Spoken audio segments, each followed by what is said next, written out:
14장 우리 25절에서 33절까지 보도록 하겠습니다. 사무엘 하 14장 25절에서 33절까지입니다. 우리 교독하도록 하겠습니다.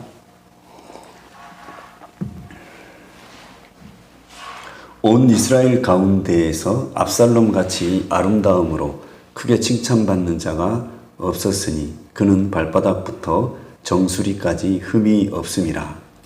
그의 머리털은 구멍으로 연말마다 깎았으며 그의 머리털을 깎을 때 그것을 바라본즉 그의 머리털이 왕의 저울로 200세겔이었더라. 압살롬이 아들 셋과 딸 하나를 낳았는데 딸의 이름은 다말이라. 그는 얼굴이 아름다운 여자더라. 압살롬이 100년 동안 예루살렘에 있으되 왕의 얼굴을 보지 못하였으므로 압살롬이 요압을 왕께 보내려 하여 압살롬이 요압에게 사람을 보내 부르되 그에게 오지 아니하고 또다시 그에게 보내되 오지 아니하는지라. 압살롬이 자기의 종들에게 이르되 보라, 요압의 밭이 내 밭 근처에 있고 거기 우리가 있으니 가서 불을 지르라 하니라. 압살롬의 종들이 그 밭에 불을 질렀더니 요압이 일어나 압살롬의 집으로 가서 그에게 이르되 어찌하여 내 종들이 내 밭에 불을 질렀느냐 하니.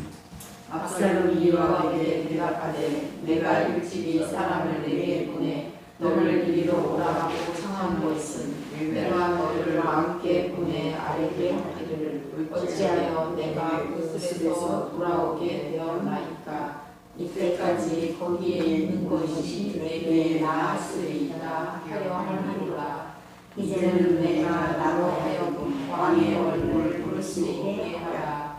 내가 만일 죄가 있으면 왕이 나를 죽이시는 것이 옳으냐 하는지라. 다 같이 읽겠습니다. 요압이 왕께 나아가서 그에게 아뢰매 왕이 압살롬을 부르니 그가 왕께 나아가 그 앞에 얼굴을 대고 그에게 절하매 왕이 압살롬과 입을 맞추니라. 아멘.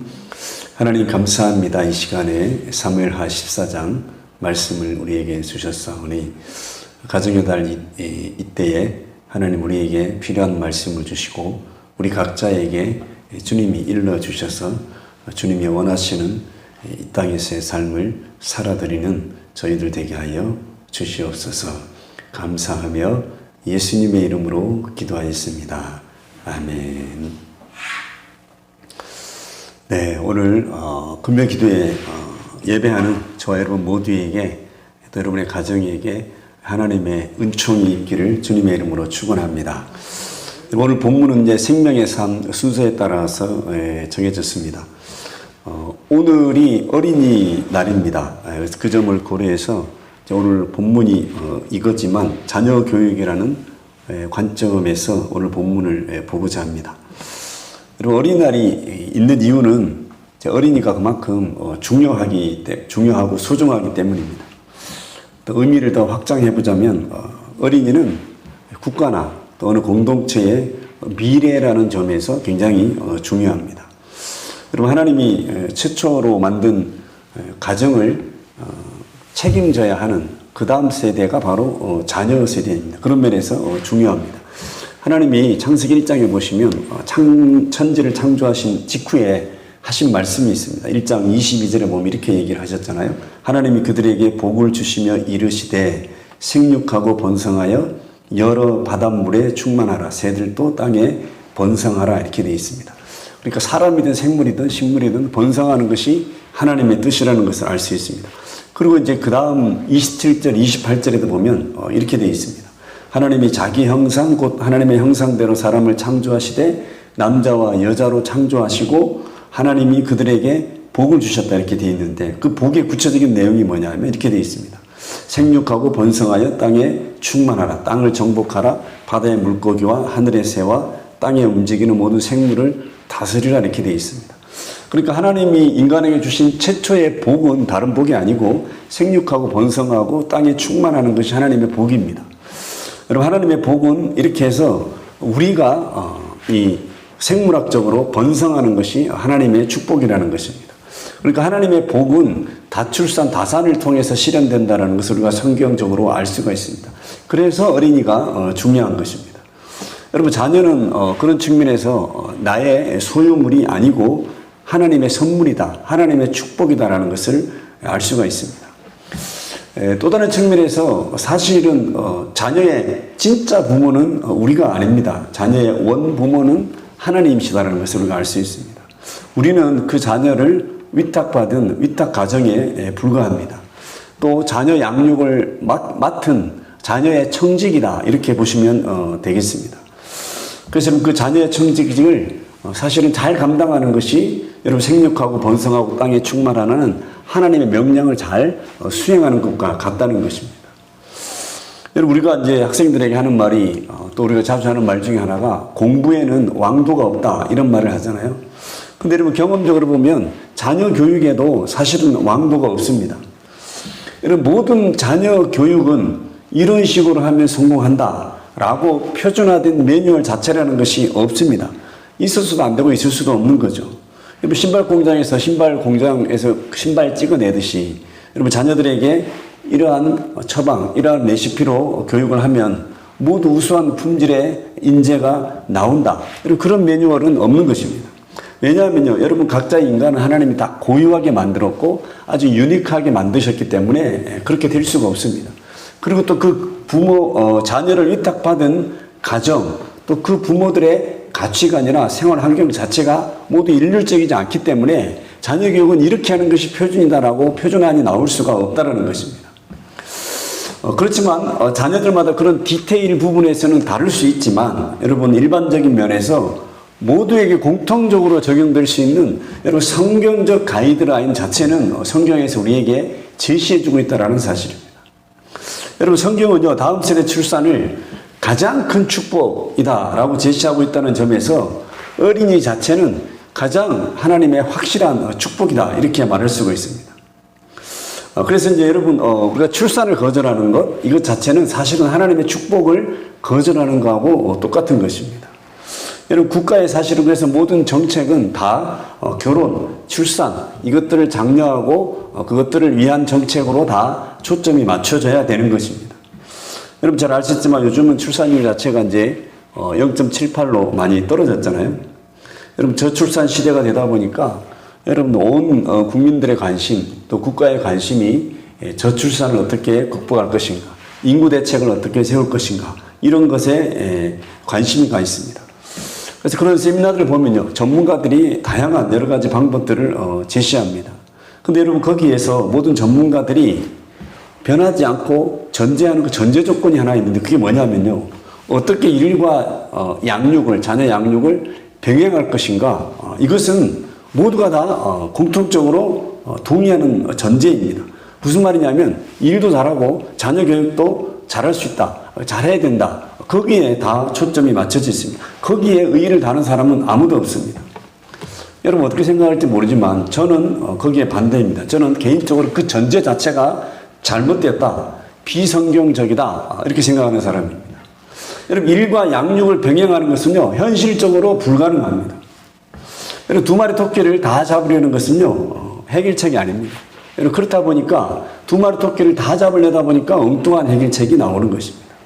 여러분, 저는 한 마리 토끼만, 양육만을 고려하는 것이, 양육을 우선으로 고려하는 것이 바로 제대로 가는 정책이다, 이렇게 보는 입장입니다. 일을 선택하겠다, 나의 캐리어에 단절을 가져오지 않겠다, 이렇게 생각하는 사람은 어쩔 수 당연히 없겠죠. 그래서 여러분, 양육이 가장 중요한 일이고 양육이 가장 고귀한 일이다 라는 생각, 라는 가치관을 심어주는 것이 사실은 국가가 교육으로 해야 되는 일입니다.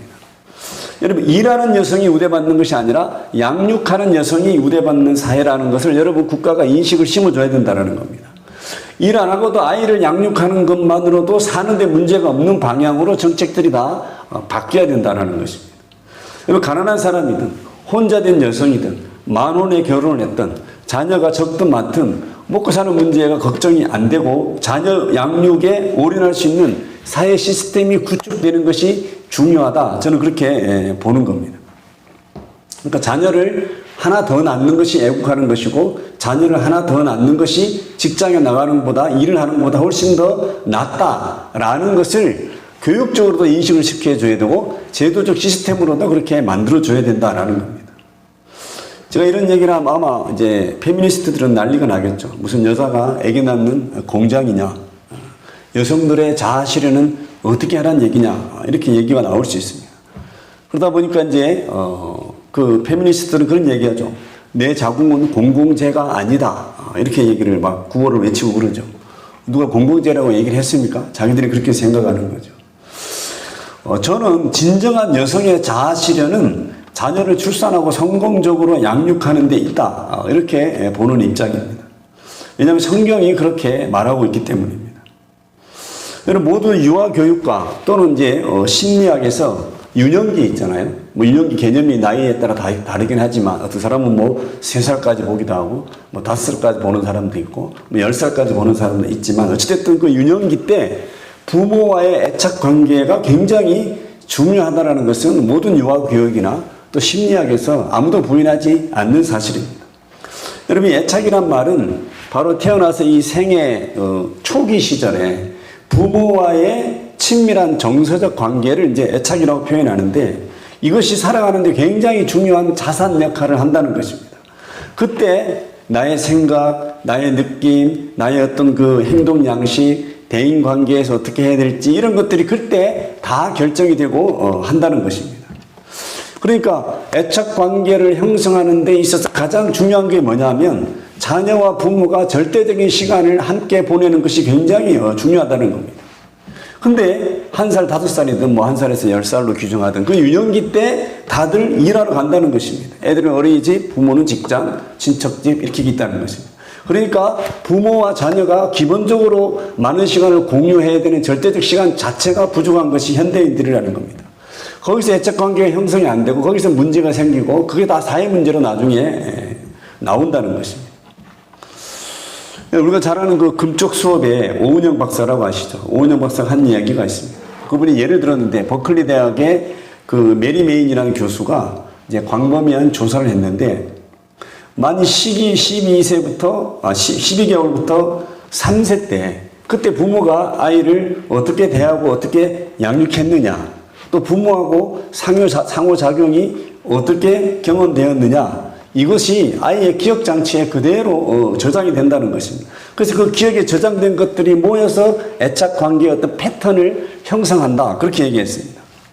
그래서 성인이 돼서 어떤 중요한 사람을 만날 때 그때 기억적으로 저장된 그것이 활성화되어서 그것이 행동으로 말로 나타난다는 것입니다. 여기서 중요한 것이 이제 중요한 사람이 누구냐 하면 바로 배우자거나 자녀거나 친구거나 자기의 권위의 상사거나 이런 사람들을 만났을 때 그때 그 형성된 애착관계가 그때 고스란히 드러난다는 겁니다. 그러면서 한 말이 뭐냐면요, 부모가 나를 대한 것이 그대로 자녀에게 대물림된다, 이렇게 되어 있습니다. 여러분, 그래서 예수를 믿어도 그런 가계의 유산, 즉 부모로부터 받은 보이지 않는 그 정서적 유산들이 있으면 사실은 승리하는 신앙생활을 하기가 힘들고 그것들이 걸림돌이 되는 것입니다. 여러분, 이런 것을 다른 표현으로 뭐라고 얘기하느냐면 어릴 적 상처다, 쓴뿌리다, 그렇게 얘기를 하는 겁니다. 여러분, 그리스도인들이 여러분요 그런 것들에 걸려서 승리하는 신앙생활에서 전진을 못하고 있다는 것입니다. 그렇지만 여러분, 그리스도인들은 그것을 극복할 수 있습니다. 여러분, 예수 그리스도의 십자가, 또 주님 물리신 보혈, 또 성령의 능력, 또 말씀의 능력에 의지해서 그런 것들을 극복할 수 있는 것이 여러분 그리스도인 줄로 여러분 믿으시기 바랍니다. 여러분, 그런 것들을 충분히 끊어낼 수 있는 것이 여러분 그리스도인입니다. 여러분, 다시 말해서 내 대해서, 나에 대해서 변할 수 있다라는 것입니다. 물론 여러분 단시간에 변하는 경우도 있지만 대부분은 시간을 요하는 것들입니다. 우리는 이제 그것을 신학적인 용어로 성화된다, 그렇게 얘기를 하죠. 여러분, 그러니까 우리는 예수를 믿는 어떤 사람이 하루아침에 180도로 바뀌기를 기대하는 것은 사실은 성급한 기대고 어불성설입니다. 여러분, 우리는 예수님 오실 때까지 지속적으로 변화되어야 되고 또 변화되기를 갈망하고 노력해야 되는 것이 바로 그리스도입니다. 여러분, 저절로 되는 것은 하나도 없습니다. 여러분, 육체의 연습도 꾸준한 연습이 필요하고 저절로 되지 않잖아요. 마찬가지입니다. 영적 연습도 저절로 되는 것은 하나도 없습니다. 끊임없이 나와의 투쟁, 또 죄악과의 전쟁, 또 사탄과의 선전포고, 여러분 이런 것을 통해서 육의 사람이 점점 영의 사람으로 거룩해지고 거듭나는 것입니다. 여러분 우리가 꽃집에 가면 여러분 분재가 되어 있는 나무들 많이 보게 되잖아요. 그 나무들은 잘라내고 또 보시면 철사로 임의로 이렇게 모양을 형성해서 잡아놨습니다. 그래서 어느 정도 시간이 될 때까지 그것을 그대로 그 철사가 꽉 잡고 있는 겁니다. 그러니까 나무는 자기가 가고 싶은 대로 가는 게 아니라 그 철사가 방향을 정해준 대로 모양을 형성하면서 가는 겁니다. 여러분 이것이 어릴 적 애착 관계하고 아주 유사합니다. 어릴 적에 그렇게 형성된 애착 관계가 고스란히 그대로 성장해서도 그 모양대로 간다라는 것입니다. 그것을 바로잡는 것은 굉장히 노력이 필요한 일입니다. 여러분 우리가 육체가 성장하는 데 있어서 필요한 것이 있는 것처럼 우리가 건강한 영적 성장을 위해서도 필요한 것이 반드시 있다라는 겁니다. 여러분 우리가 한 가지 또 거기서 간과하고 있는 게 있는데 그게 뭐냐면요. 건강한 정신적, 정서적 성장에도 필요한 것이 있다라는 겁니다. 우리가 신체에만 필요한 것이 있고 영에만 필요한 것이 있는 게 아니라 우리 이 땅을 살아가는 동안에 정신적, 정서적으로 필요한 양분이 있다는 겁니다.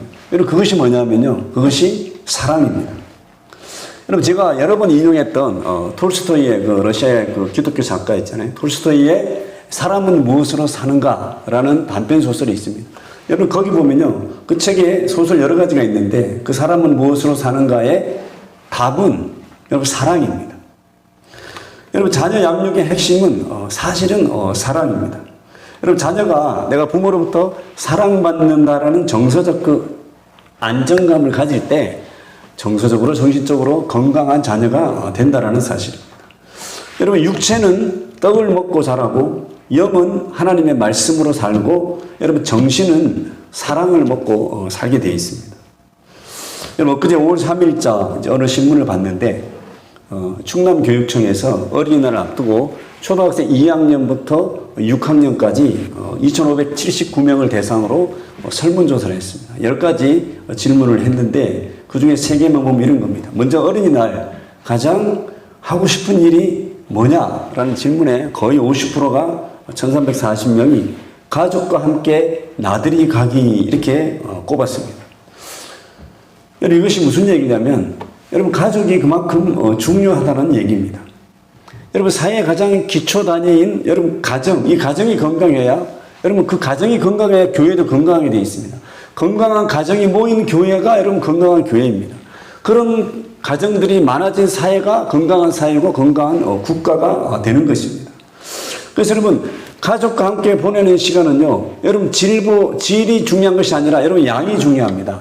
여러분 이것은 증명된 사실입니다. 여러분 어느 순간 몰아서 잘해주고 이것이 아니라 가족과의 애착관계는 절대적으로 가족과 보내는 시간의 양에 비례한다는 것이 여러분 연구 결과입니다. 여러분 유대인들이 가장 중요하게 여기는 신명기 6장 우리가 잘 아는 쉐마 있잖아요. 쉐마 교육은 자세히 보면 오늘날로 보면 사실은 홈스쿨링과 같은 이야기입니다.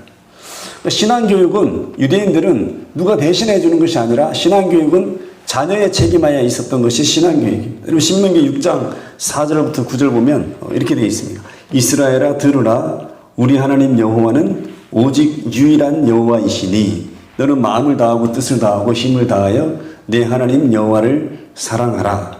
오늘 내가 내게 명하는 이 말씀을 너의 마음에 새기고 여러분 첫 번째가 무슨 말이냐면 부모 자신의 마음에 말씀을 새기라는 겁니다. 그리고 두 번째 해야 될 일이 10절에 보면 이렇게 되어 있습니다. 내 자녀에게 부지런히 가르치며 집에 앉았을 때에든지 길에 갈 때에든지 누워있을 때에든지 일어날 때에든지 이 말씀을 강론할 것이며 이렇게 되어 있습니다.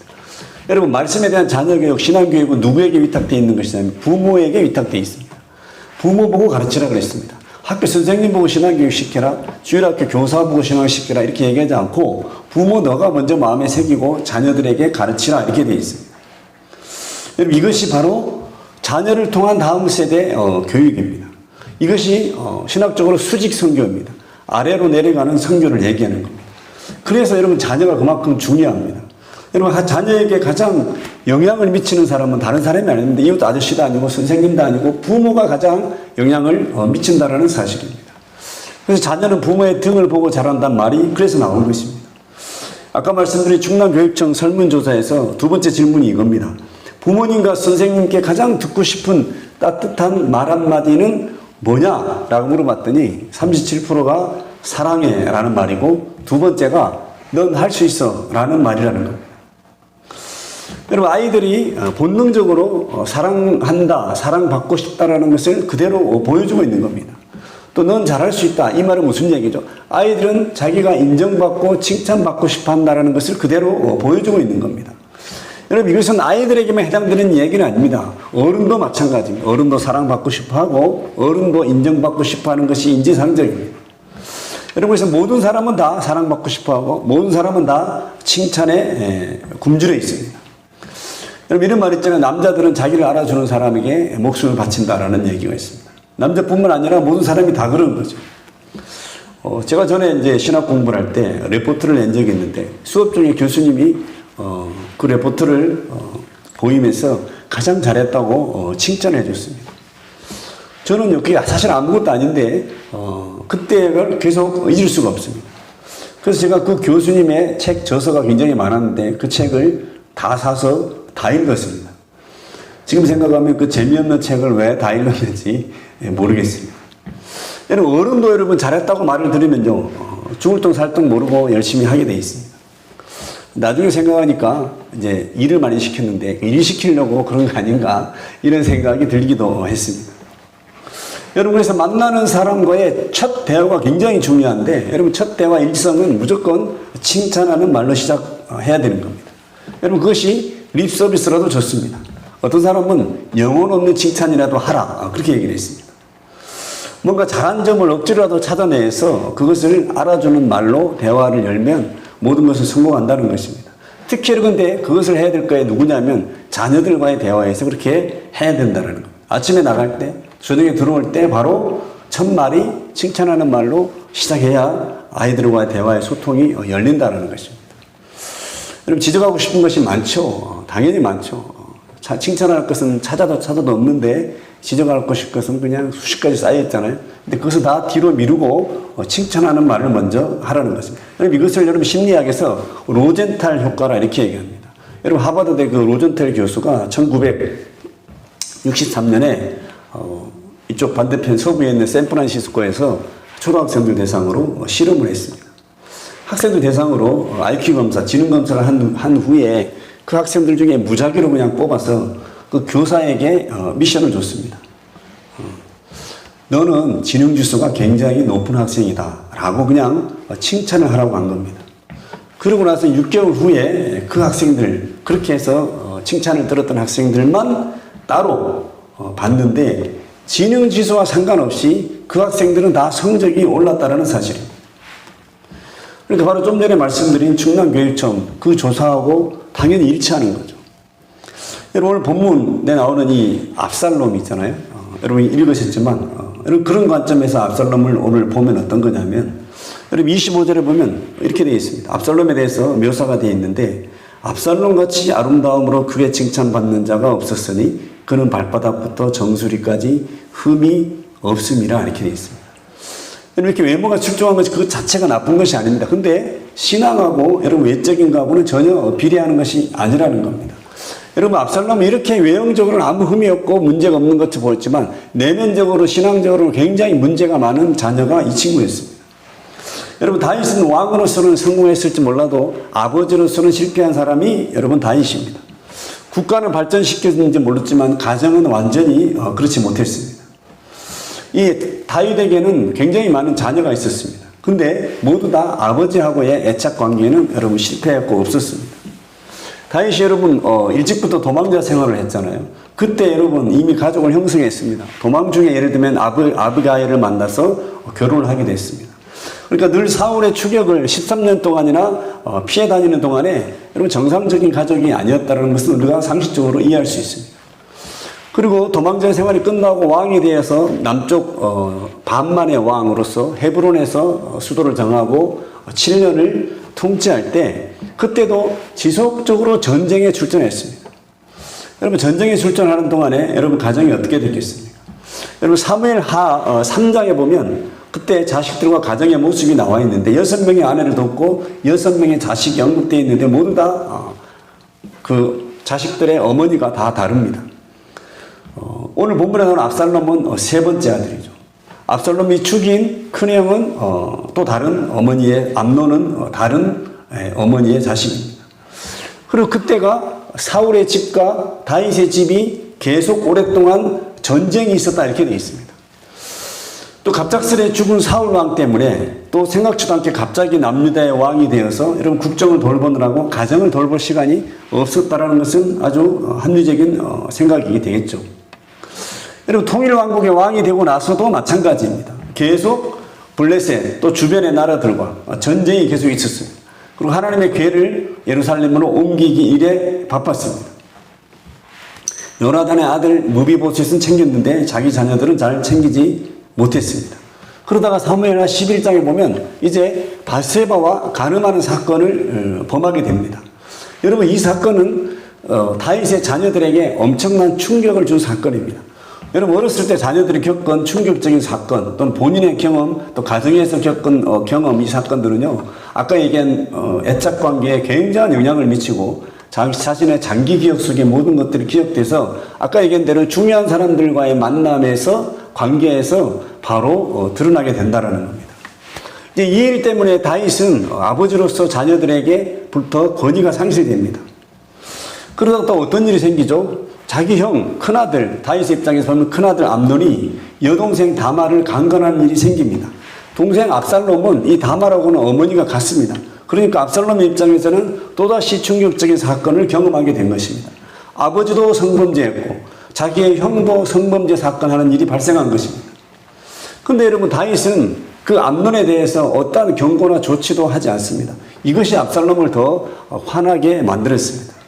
그러다가 압살롬은 2년 후에 이제 자기 여동생을 강간한 그 큰형 암논을 살해하게 됩니다. 그러니까 자식 통제가 전혀 안 되는 다윗의 가정을 볼 수가 있습니다. 그리고 이 압살롬은 이제 그 일 때문에 도망을 가게 되는데 자기 어머니 고향인 그술로 가서 3년 동안을 은두 생활을 하게 됩니다. 3년 만에 이제 요압의 다윗의 군대장관 요압의 중재로 이 압살롬은 다시 예루살렘에 돌아오긴 돌아오지만 다윗이 2년 동안 얼굴을 보지 않게 된 겁니다. 그러니까 암논이 죽은 이후로 5년 동안 아버지의 얼굴을 못 본 사람이 바로 압살롬입니다. 그러니까 다윗의 자식들은 아버지의 사랑을 전혀 받지 못하고 자랐다 이렇게 우리가 평가를 할 수 있습니다. 넷째 아들이었던 아도니아도 나중에 다윗의 말년에 아버지를 반역하고 자기가 왕이 되려고 했던 아들이 넷째 아들 아도니아입니다.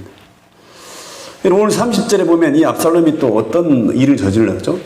자기의 요구를 관철시키기 위해서 바로 요압의 밭에다가 불을 지르는 아주 엽기적인 행동을 하게 됩니다. 형을 죽이고도 5년 동안이나 회개하지 않고 반성하지 않은 아들이 바로 이 압살롬입니다. 32절에 보면 어떤 말을 하죠? 내가 만일 죄가 있으면 왕이 나를 죽이는 것이 옳으니라 이렇게 말할 정도로 죄의식이 없는 사람이 이 압살롬입니다. 요즘 말로 바로 사이코패스적인 모습을 보이고 있는 것입니다. 여러분 이처럼 다윗의 가정은 사실은 엮이는 가정이라고 볼 수 있습니다. 저는 이것을 다 다윗이 아버지로서의 자녀 사랑이 부족했기 때문에 생긴 일이다 이렇게 분석을 합니다. 여러분 아버지나 어머니가 여러분 자녀들로부터 존중과 인정을 받을 수 있는 것은 다른 것이 아닙니다. 여러분 먹을 것을 많이 주고 돈을 많이 벌어주는 것이 아닙니다. 그들에게 칭찬하는 말과 인정하는 말, 사랑하는 말을 해주게 되면요 다 필요 없습니다. 존중과 인정을 받게 되어 있습니다. 그들과 많은 시간을 절대적인 시간을 같이 보내는 것입니다. 그래서 여러분 칭찬 결핍, 함께하는 시간 이 결핍은 사실은 육신의 영양 결핍보다 더 심각한 문제를 가져온다는 사실입니다. 여러분 저번 주에 말씀드린 기억이 나는데 여러분 예수님의 공생애를 시작하려고 할 때 여러분 하나님이 그의 아들 독생자 예수에게 어떤 말을 했죠? 지금까지 뭐 하다가 30년이 다 돼서 이제서 사역을 하느냐 이렇게 얘기하지 않으시고 세례받고 올라오실 때 마태복음 3장 17절에 보면 이렇게 얘기하시죠. 내 사랑하는 아들이요 내 기뻐하는 자라 이렇게 얘기하십니다. 이때뿐만 아니라 마태복음 17장에 보면 예수님이 제자 3명을 데리고 그 변화산 산상에 올라가셨잖아요. 그때 어떤 일이 있었죠? 그때도 호련히 빛난 구름이 덮이면서 구름 속에서 소리가 났는데 그 소리가 이런 소리입니다. 내 사랑하는 아들이여 내 기뻐하는 자니 너희는 그의 말을 들으라 이렇게 되어 있습니다. 그러니까 제자들이 있는 데서 하나님이 예수님을 높여주신 거죠. 너희들은 그의 말을 들으라 이렇게 얘기했습니다.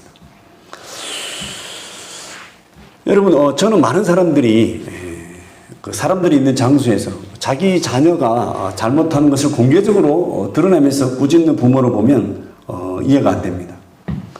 다른 사람 앞에서 자기 자녀의 단점을 자랑하듯이 얘기하는 사람들이 있습니다. 근데 여러분 그 말을 거기서 그 현장에서 듣고 있는 그 자녀에게는 정서적으로 아주 치명적입니다. 여러분 그것이 자녀를 노엽게 하는 겁니다. 여러분 에베소서 6장 4절에 보면 아비들에게 이렇게 얘기했습니다. 또 아비들아 너희 자녀를 노엽게 하지 말고 오직 주의 교훈과 훈계로 양육하라 이렇게 되어 있습니다. 여러분 자녀를 노엽게 하지 말란 말이 그냥 뭐 다 오냐 이렇게 하라는 말은 아닙니다. 여러분 골로새서에서도 비슷한 말을 했는데 3장 21절에 보면 이렇게 되어 있습니다. 아비들아 너희 자녀를 노엽게 하지 말지니 낙심할까 함이라 이렇게 되어 있습니다. 여러분 자녀들의 가장 치명적인 게 뭐냐면 자녀들이 낙심하는 겁니다. 그래서 현대인의 성경은 뭐라고 했냐면 부모들은 자녀들의 감정을 건드려 화나게 하지 마십시오. 그렇게 하면 그들이 낙심하게 될 것입니다. 이렇게 되어 있습니다. 여러분 자녀들은 낙심하면요 창의력이 떨어지고 낙심하게 되면 의지가 상실되고 낙심하게 되면 모든 분별력이 떨어지게 되어 있습니다. 그래서 여러분 칭찬이 굉장히 중요하다는 겁니다. 여러분 자녀들은 그래서 유리 그릇과 같다고 생각하시면 됩니다. 조심해서 다뤄야 되고 또 소중하게 다뤄야 됩니다. 하나님의 선물이기 때문에 그렇죠. 또 아직 덜 자란 나무이기 때문에 그런 것입니다. 여러분 하나님 우리가 하나님의 자녀가 된 이후에 늘 우리에게 하시는 말씀이 우리에게 너희를 사랑한다 라고 그렇게 얘기를 하십니다. 여러분 시편 2편 시편 기자가 하나님의 명령을 이렇게 전달했습니다. 시편 2편 7절에 보면 내가 여호와의 명령을 전하라 여호와께서 내게 이르시되 너는 내 아들이라 오늘 내가 너를 낳았도다 이렇게 되어 있습니다. 이 말은 너는 내 아들이다 내가 너를 낳았다 이 말은 인정하는 말입니다. 걱정하지 말라는 얘기입니다. 우리는 여러분 하나님의 사랑을 받는 자녀잖아요. 근데 그 사랑을 그대로 고스란히 우리 자녀들에게 전달해야 될 의무가 우리에게 있는 것입니다. 여러분 이사야 43장 4절에 보면 이렇게 얘기합니다. 내가 내 눈에 보배롭고 존귀하며 내가 너를 사랑하였다 이렇게 되어 있습니다.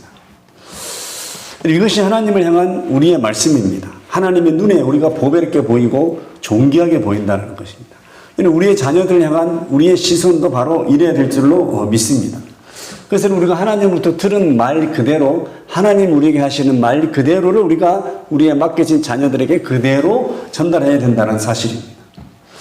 그래서 오늘 예배하는 저와 여러분의 가정에서 여러분 생육하고 번성하는 그 축복이 이루어지고 또 나아가서 이 나라가 그런 세대 때문에 여러분 거룩한 제사장의 나라가 될 수 있기를 여러분 주님의 이름으로 축원합니다. 기도하겠습니다.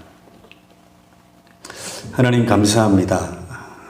우리에게 하나님의 선물로 자녀들을 주시고 또 그 자녀들을 우리에게 양육할 수 있도록 위탁해 주신 것을 감사합니다. 하나님 우리가 자녀를 맡은 청지기자로서의 직을 잘 감당할 수 있도록 은혜 베풀어 주시옵소서. 하나님의 사랑을 그들에게 전해주게 도와주시고 하나님이 우리를 바라보는 눈으로 우리 또한 우리에게 맡겨진 자녀들을 바라보며 그들을 하나님의 사랑으로 양육하는 저희들 되게 하여 주시옵소서. 아버지께서 우리에게 주신 가정을 하나님 아버지 잘 꾸려가게 도와주시고 우리의 가정이 하나님이 함께 임재하는 곳이 되게 도와주시고 그러한 가정이 교회를 통해서 늘어나게 도와주시고 그러한 가정이 이 땅 가운데 확장되어서 이 나라가 주님께 쓰임받는 나라 되어질 수 있도록 인도하여 주시옵소서. 감사드리며 예수님의 이름으로 기도하였습니다. 아멘. 우리 찬양하고 기도하겠습니다.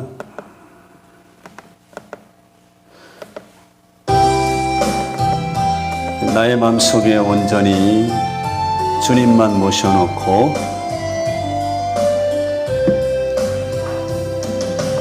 나의 마음속에 온전히 주님만 모셔놓고